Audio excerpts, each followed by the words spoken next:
En el capítulo anterior, del Alfambra al Ebro. La guerra entra en una etapa decisiva. Los nacionales recuperan Teruel, parten en dos el territorio republicano y amenazan Valencia. Los republicanos contraatacan y se produce el enfrentamiento más sangriento del conflicto, la batalla del Ebro. El Pacto de Múnich deja aislada internacionalmente a la República.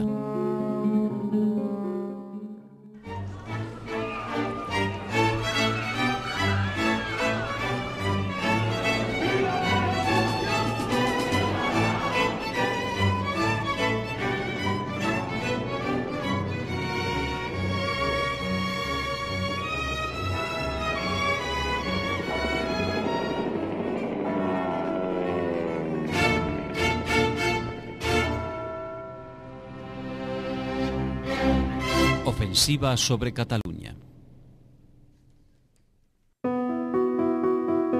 La batalla del Ebro consumió las reservas humanas y materiales de Cataluña, además de incrementar la sensación de que el inevitable final de la guerra estaba cerca. Bloqueada por mar, cerrada la frontera con Francia, saturada de refugiados y con un ejército desmoralizado, los republicanos se enfrentaban a una situación desesperada. Después del fracaso en el frente del Ebro, la pugna subterránea para buscar alguna variante negociadora había perdido sentido. Juan Negrín y sus aliados comunistas habían especulado con vencer o resistir hasta que estallara un conflicto europeo que favoreciera sus intereses. Sostenían que Francia e Inglaterra no tardarían en enfrentarse a Italia y Alemania y por lo tanto se verían obligadas a ayudar a la República. Manuel Azaña y Lluís Companys, en cambio, defendían la hipótesis de que una eficaz resistencia sería suficiente como para alcanzar un armisticio también bajo la mediación anglo-francesa. Pero después del Pacto de Múnich, en septiembre de 1938, la primera posibilidad se alejó en el tiempo y la segunda se disolvió sin dejar rastros. Ese acuerdo permitió a Adolf Hitler proseguir su política de expansión en Europa Central con la anuencia de franceses e ingleses y disipó momentáneamente el riesgo de un enfrentamiento armado. El armisticio, ciertamente, a aquellas alturas era inviable, pero la solución de una defensa de una lucha numantina sin horizontes, también.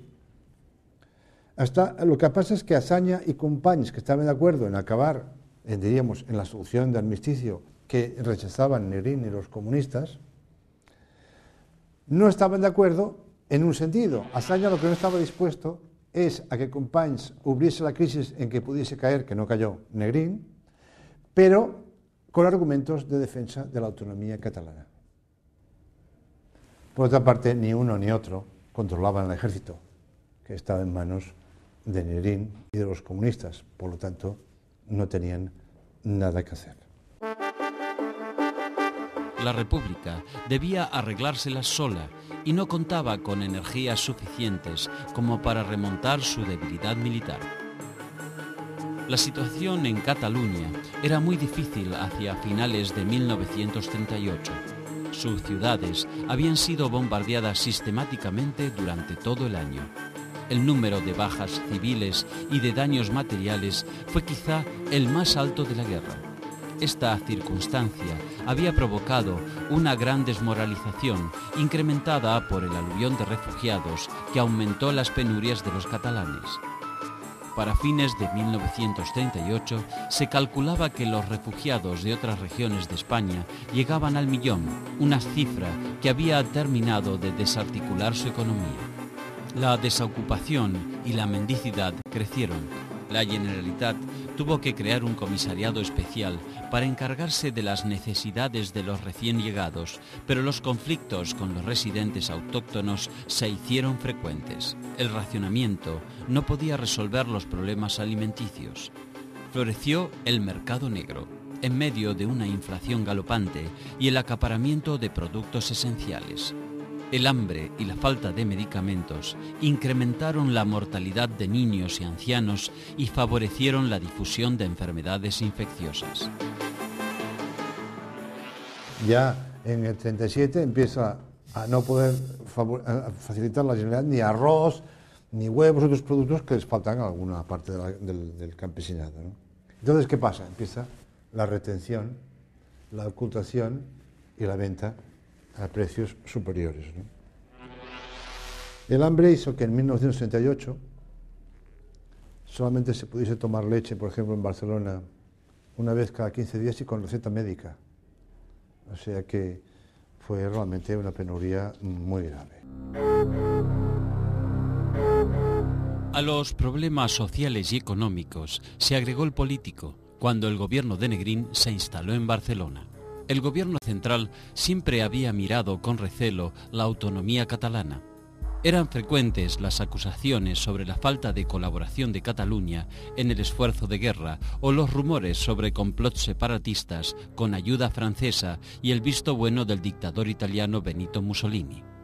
El temor al separatismo fue un pretexto más para recortar los poderes locales, sobre todo después de la rebelión anarquista de mayo de 1937. No se ha encontrado jamás documentación, pero sí que ha habido muchos síntomas de que esto era factible. Lo cierto es que últimamente en el Foreign Office nosotros hemos encontrado documentación donde sí que se ve de que hay la posibilidad y negociaciones que se establecen para que Cataluña se apartara de la guerra por parte de dirigentes republicanos, pero que esto jamás pudo llevarse a cabo. Pero negociaciones y conversaciones las hubo. Factibilidad del hecho, yo creo que imposible por una razón, porque Franco quería la guerra, ganarla, en fin, con una rendición incondicional.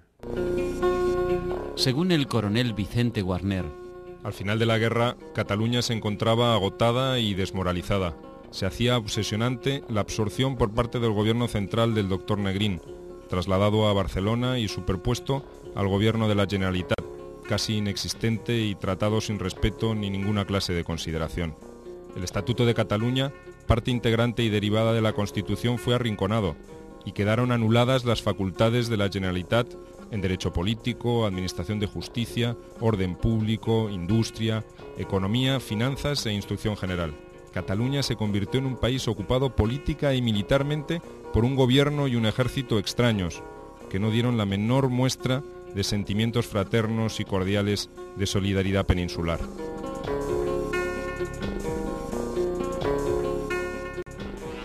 Las relaciones eran pésimas. Ahora unos entienden de que Cataluña pues va a la suya y que no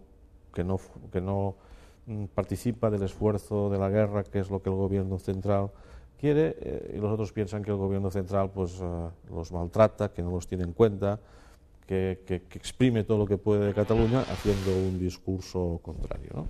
Eso por un lado. Por otro, las relaciones políticas serán pésimas y continuarán pésimas siempre. Marcará esa generación, queda marcada por esas relaciones durante este periodo. La desconfianza, me refiero ya cuando todo ese mundo pase al exilio, ¿no? Además con la tragedia de la derrota, ¿no?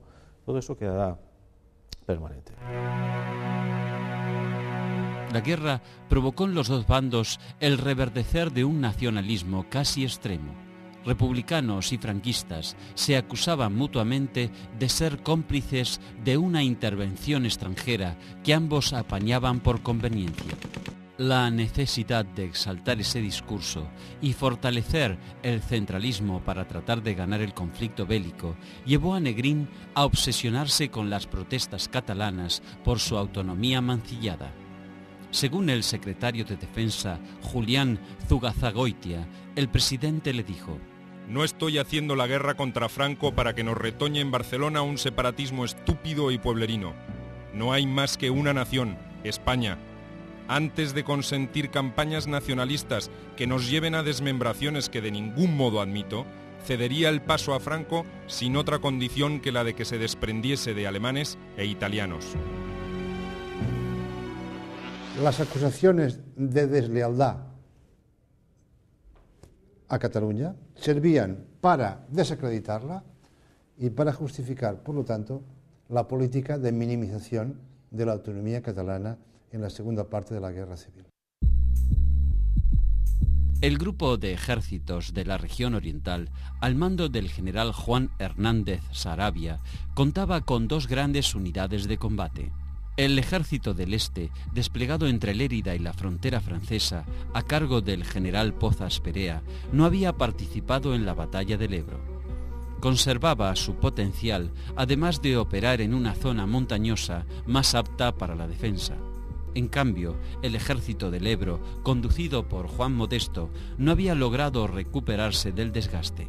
Estaba mal equipado y sin la ayuda soviética, bloqueada por Francia en la frontera pirenaica, difícilmente resistiría una gran ofensiva franquista. Cuando las tropas de Franco llegan al Mediterráneo, se ha producido el siguiente hecho. Las tropas que habían atacado en la batalla de Teruel eran dos ejércitos, uno era el ejército de Levante y otro el ejército de maniobra. En el ejército de maniobra se encuentran las mejores unidades de la República, se encuentran las brigadas internacionales y las brigadas comunistas surgidas a raíz del V Regimiento.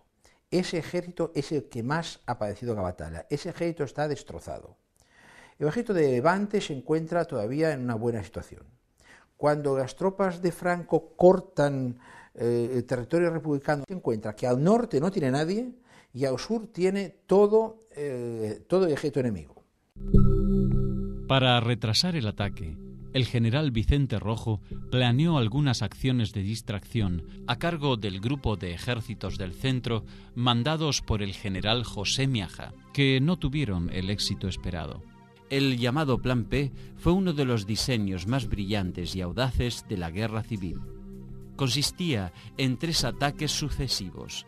El primero, la Operación Motril, implicaba el traslado de una brigada por la Marina de Guerra hasta las cercanías de Motril para amenazar Málaga y Granada. Era una maniobra destinada a distraer tropas franquistas de Andalucía y de Extremadura.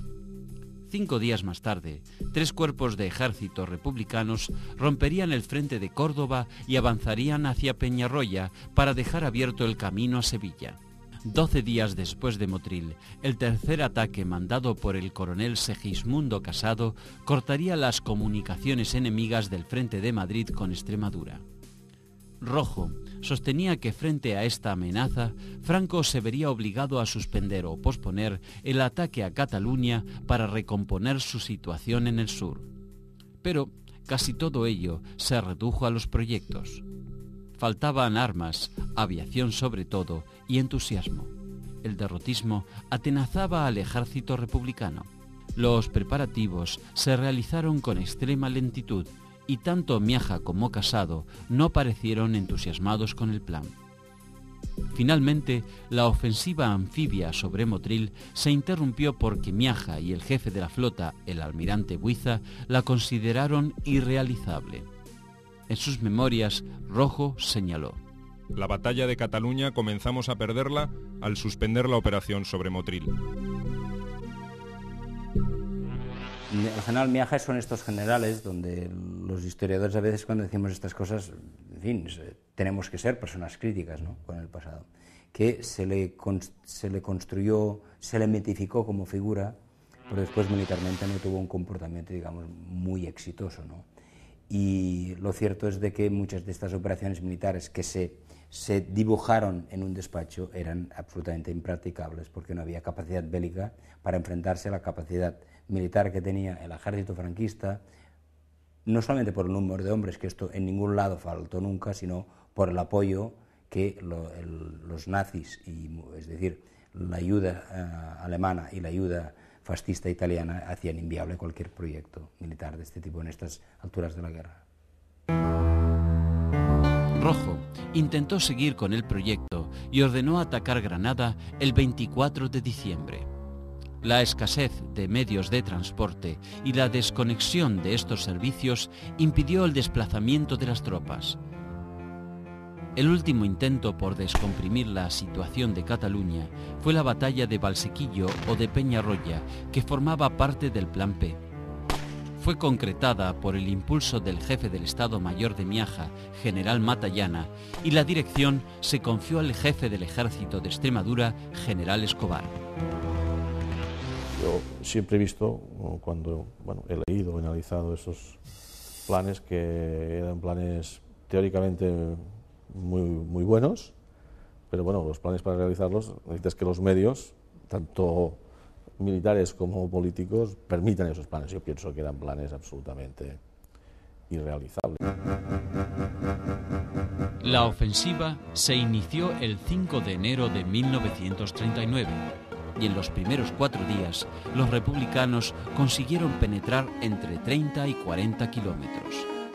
Ocuparon La Grajuela, Granja de Torrehermosa, Peraleda, Fuente Ovejuna y La Coronada. Sin reservas para explotar el éxito y con condiciones climáticas adversas, el ataque se frenó y comenzó una larga batalla de desgaste. Para el 4 de febrero, el frente volvió a su línea original. Los republicanos habían tenido alrededor de 20.000 bajas y los franquistas más de 10.000. Salimos del frente del Ebro y fuimos volando mar adentro y luego aterrizamos en Valencia para ir a hacer una nueva ofensiva que se hacía en Extremadura, que se quería dividir la zona nacional en 2 partes. Franco tenía desplegados en el frente catalán unos 300.000 hombres, divididos en 6 cuerpos. Pese a la opinión de sus colaboradores, dudaba entre atacar Madrid, Valencia o Cataluña. Para mediados de noviembre, todavía especulaba con una ofensiva sobre el centro. Sus aliados italianos y muchos generales españoles se oponían. Consideraban que el grupo de ejércitos del centro republicano era potente, mientras que el de Cataluña estaba gravemente quebrantado. Finalmente, esa presión definió el curso de las acciones. Para el 10 de diciembre de 1938 fue programada la campaña contra Cataluña. Durante los primeros días de ese mes, la aviación franquista bombardeó varias ciudades y puertos. Barcelona, Badalona, Tarragona, Mataró, Palamós, Blanes y Vilanova y la Geltrú comenzaron a sufrir las consecuencias de esas incursiones aéreas.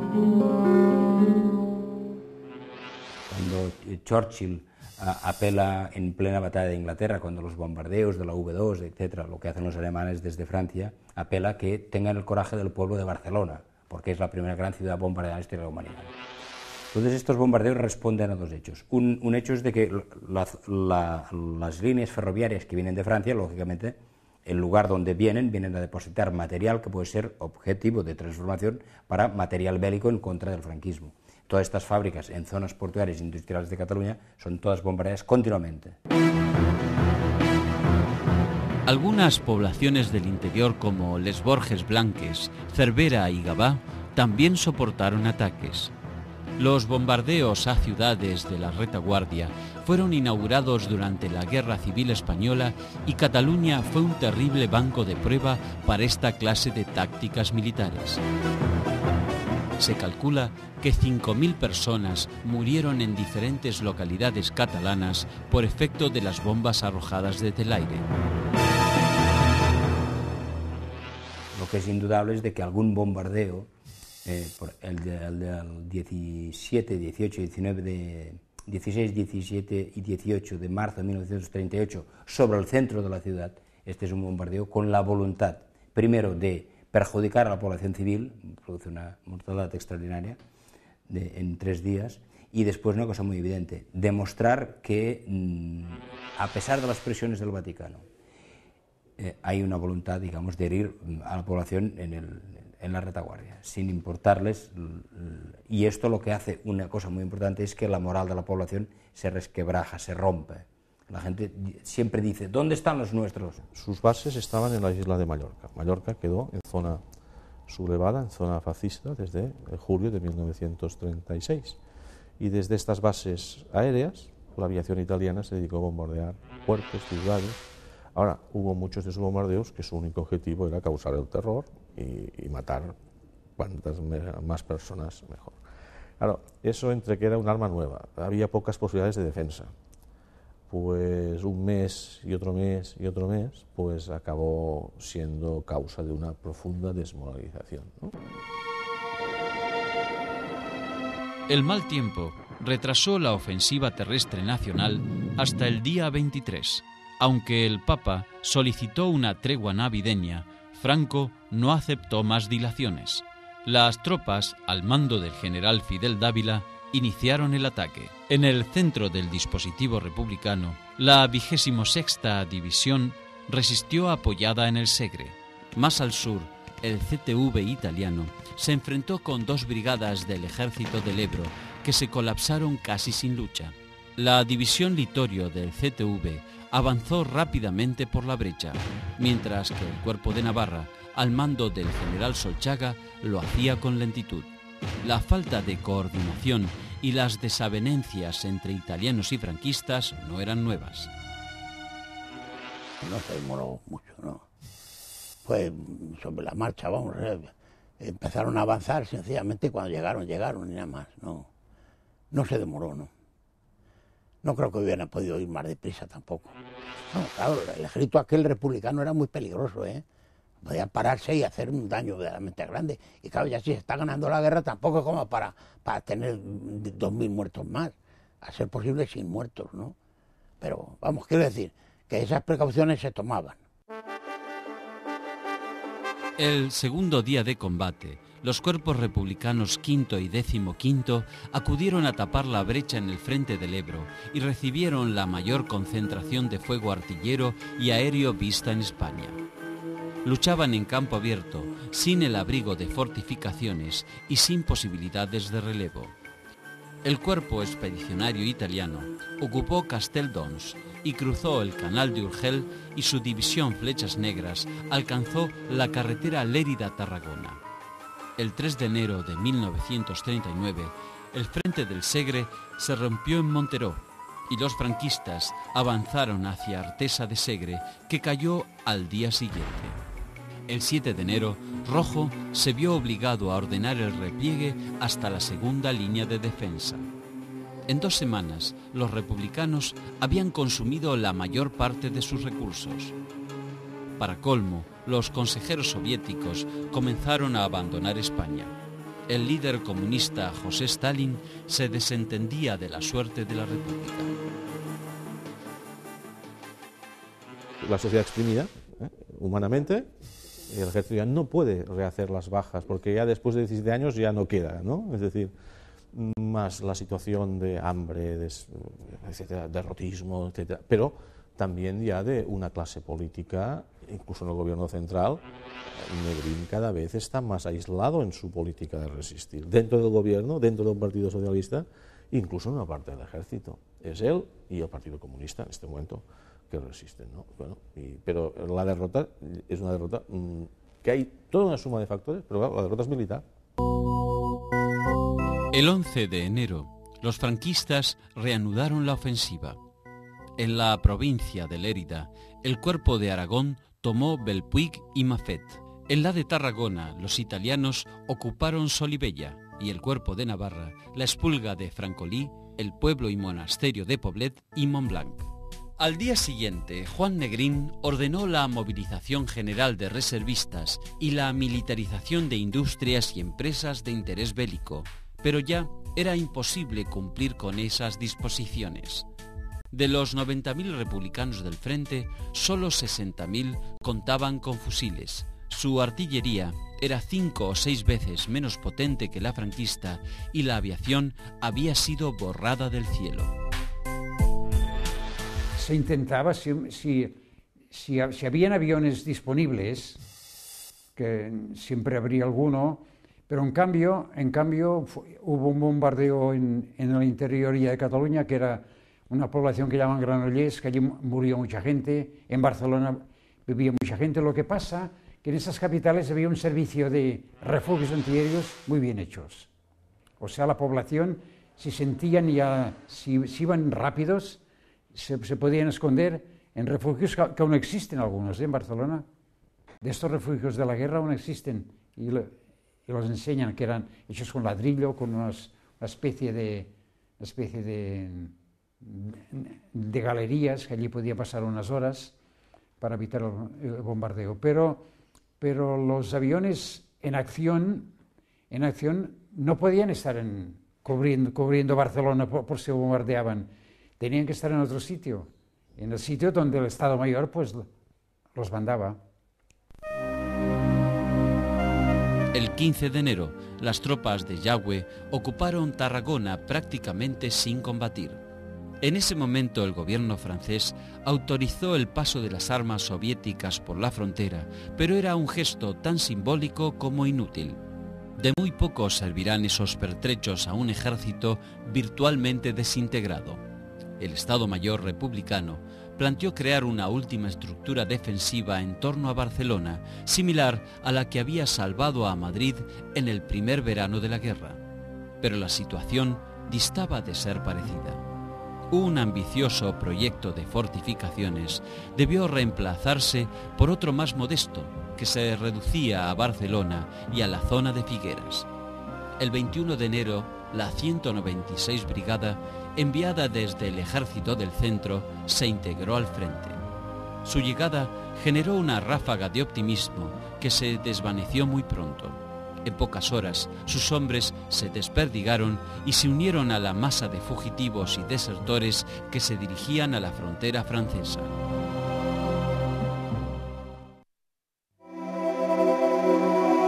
El 22 de enero, el gobierno de Negrín celebró su último Consejo de Ministros en Barcelona.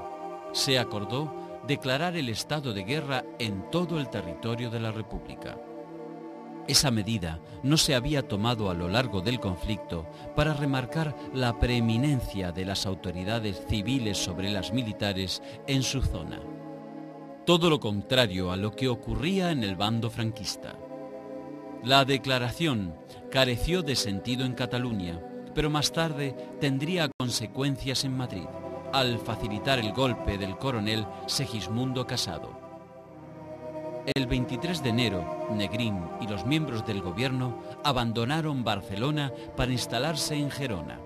Esa misma noche, Lluís Companys, que el día 20 había pronunciado un discurso alentando la resistencia, también se marchó.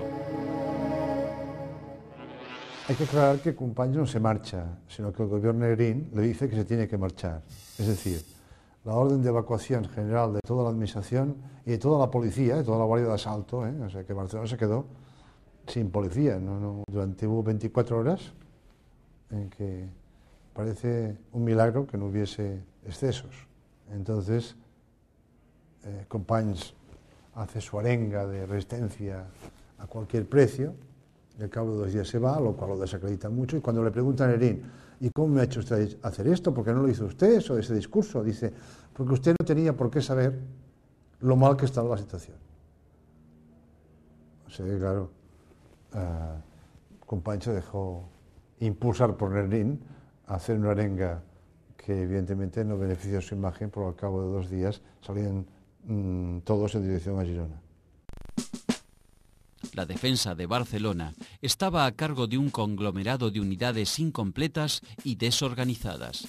Pese a que el ejército estaba medio desnudo y hambriento, en la maniobra de repliegue se perdieron, por imprevisión, 200.000 equipos y 10.000 toneladas de víveres. La desmoralización hacía estragos.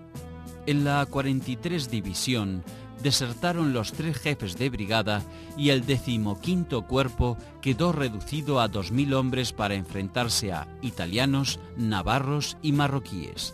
Cuando las fuerzas franquistas ocuparon Montjuïc y el Tibidabo, en Barcelona solo quedaban algunos destacamentos que destruían depósitos de armas.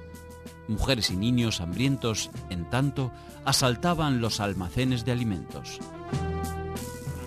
Hay que tener en cuenta, por ejemplo, que puertos como el de Barcelona y Tarragona estaban impracticables después de la guerra de tantos barcos que había hundidos dentro del muelle.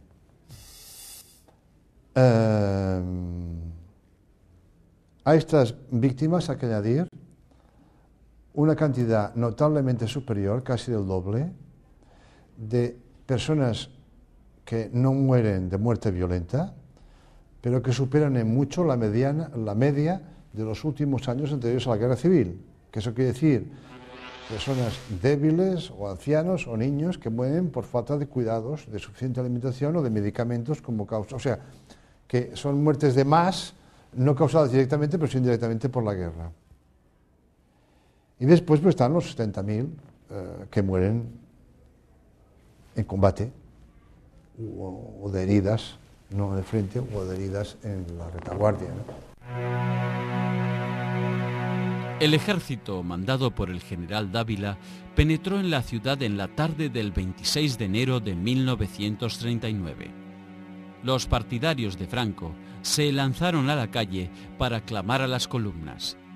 A las 7 de la tarde, el general Juan Bautista Sánchez, jefe de la 5ª División de Navarra, proclamó por radio: agradezco con toda el alma el recibimiento entusiasta que habéis hecho a nuestras fuerzas. Los generales Solchaga y Yagüe lo hicieron al día siguiente. Por medio de un bando, el general Dávila dejó sin efecto todas las disposiciones republicanas dictadas con posterioridad al 18 de julio de 1936. Otro decreto de Franco creó los servicios de ocupación de Barcelona, presididos por el general Eliseo Álvarez Arenas, hasta entonces subsecretario de Orden Público en el gobierno de Burgos. Una de las primeras medidas de Álvarez Arenas consistió en prohibir el uso público de la lengua catalana, una demostración cabal del rechazo franquista a las aspiraciones nacionalistas. Este intento de genocidio cultural que intentó el franquismo con el catalán es una situación. Son cosas que si no las vives es un poco difícil de explicarlas, ¿no? O sea, que de golpe y porrazo tu lengua no la puedas hablar es curioso, ¿no? Y que tengas que hablar una lengua que no es la propia.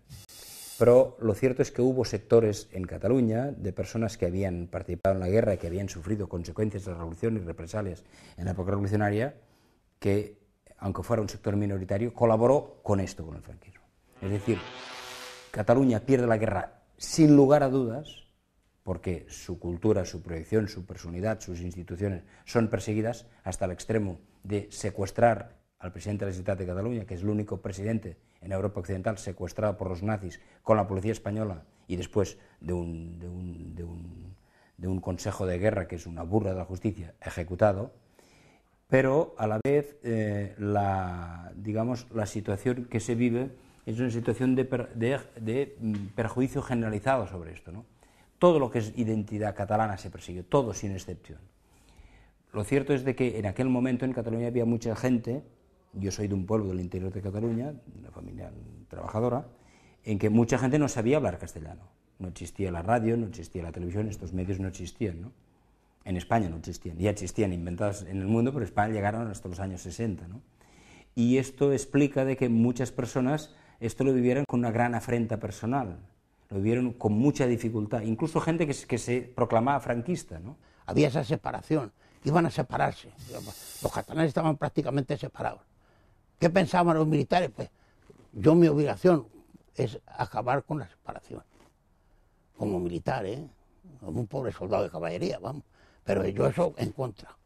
Hombre, es que si tienen derecho, digo, pues derecho sí, se los damos entre todos los españoles, pero que ellos quieran y que ya se vayan y que ya... No, si yo, como soldado, me opongo.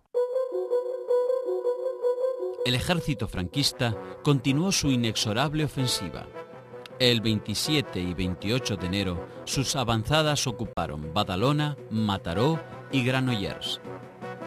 A medida que los franquistas avanzaban, los restos del ejército republicano se retiraban hacia la frontera.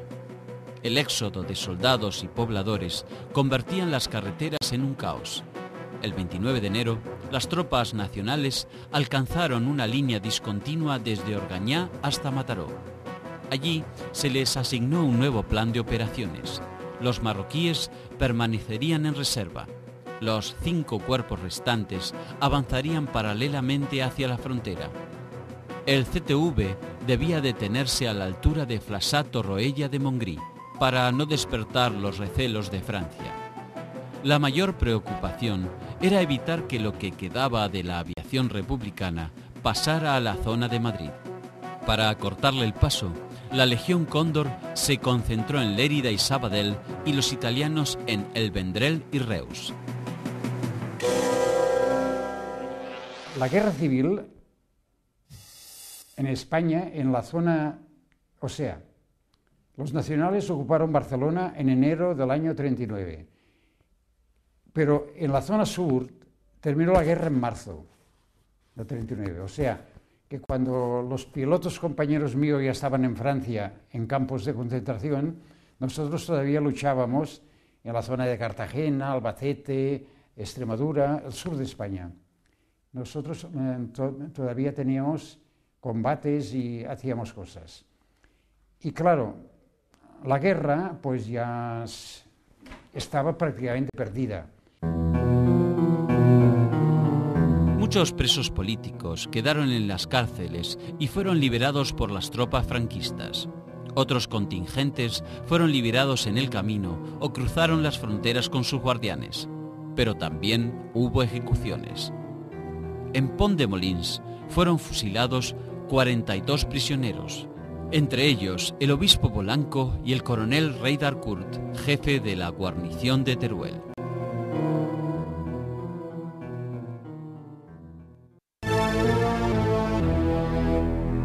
Entre el 1 de enero y el 10 de febrero de 1939 se inició un éxodo sin precedentes en la historia de España. Centenares de miles de personas emprendieron su marcha hacia los pasos pirenaicos. Los caminos y carreteras quedaron atestadas de fugitivos que llevaban sus escasas pertenencias, que terminaron abandonando poco a poco en las cunetas. Las vías principales de acceso a Francia eran los pasos fronterizos de Cervere en la carretera de la costa, Le Perthus en la carretera general de Gerona a Perpiñán, el Collado de Arés y Bourg-Madame. Hambrientos y helados, los futuros refugiados debieron soportar también el hostigamiento de la aviación franquista que bombardeó sin piedad la ciudad de Figueras. Pero sus penalidades apenas empezaban. Las autoridades francesas no abrieron la frontera hasta la noche del 27 al 28 de febrero y en principio solo se admitió el paso de mujeres y niños. El 5 de febrero cesaron las restricciones y las últimas tropas republicanas de Cataluña comenzaron a pasar a territorio francés. Había un verdadero terror, digamos, a la entrada de las tropas, sobre todo de los moros, era temor, digamos, en los pueblos. Entonces hubo un pánico, ¿no? Había gente que ya habían sido refugiados en Cataluña, bueno, siguieron el éxodo, y otros que no habían sido nunca refugiados y continuaron. Entonces, digamos, es un éxodo dantesco, ¿no? Es decir, la gente abandonando sus colchones, sus pertenencias mínimas por la carretera, unas carreteras embotelladas porque los militares también van a la retirada, ¿no? Un desorden enorme. Y de ese cerca de medio millón, pues unos 100.000 eran catalanes. Entonces, no había nada preparado. En las playas de Argelès, etcétera, en Rosellón, en pleno mes de febrero, pues allí, con un campo alambrado, sin letrinas, sin barracones, sin ninguna protección, sin agua corriente. Bueno, alguna de esta gente pues murieron de penuria, ¿no? Entonces, claro, había varias formas de salir de los campos. Además, las familias quedaban divididas, las mujeres en unos campos y los niños y los hombres en otros.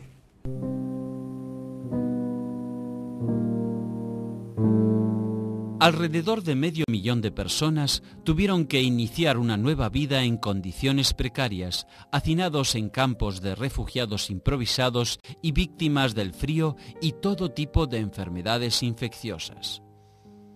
La quinta parte de ellos eran catalanes, pero también había madrileños, andaluces, vascos, asturianos y aragoneses que habían comenzado su éxodo muchos meses antes.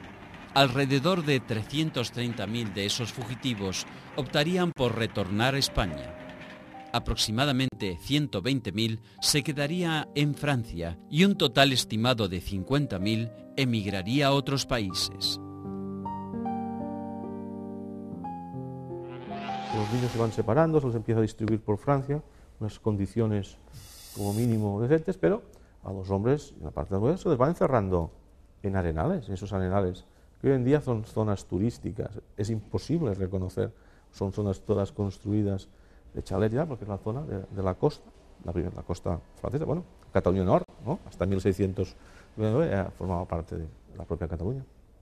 Entonces esas playas, bueno, hay imágenes, ¿no? Aquí sí que, más de lo que pueda decir yo o cualquier historiador, es un flash de ver aquellas arenales con aquellos fríos. Es una zona de mucho viento, helado, la playa, solo alambres y soldados, que además son coloniales, del ejército francés, protegiéndoles, toda una suma de humillaciones, y así empezó.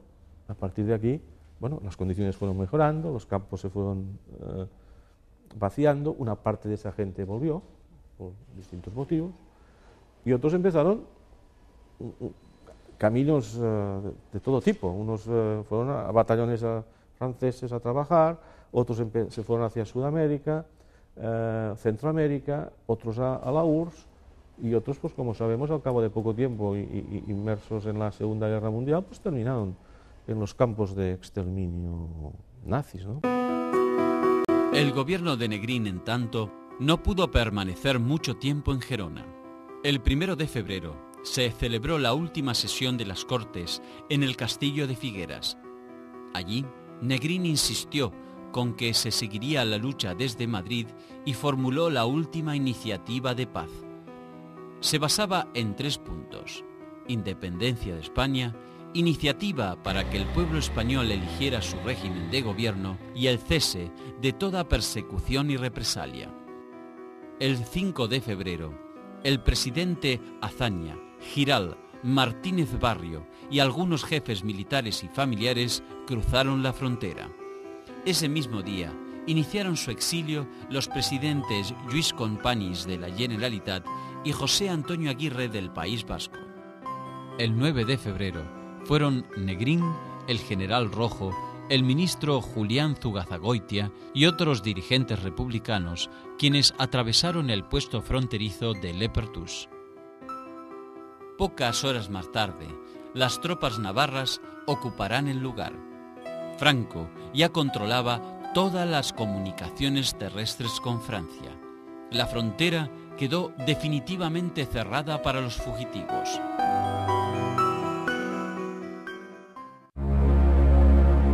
En el próximo capítulo, situación desesperada en la zona republicana. Negrín retorna a Madrid para encabezar la última resistencia. El general Casado encabeza una conspiración para destituir al presidente y negociar la paz. El enfrentamiento deja a la República sin jefes. Madrid capitula el 1 de abril. La guerra civil ha terminado.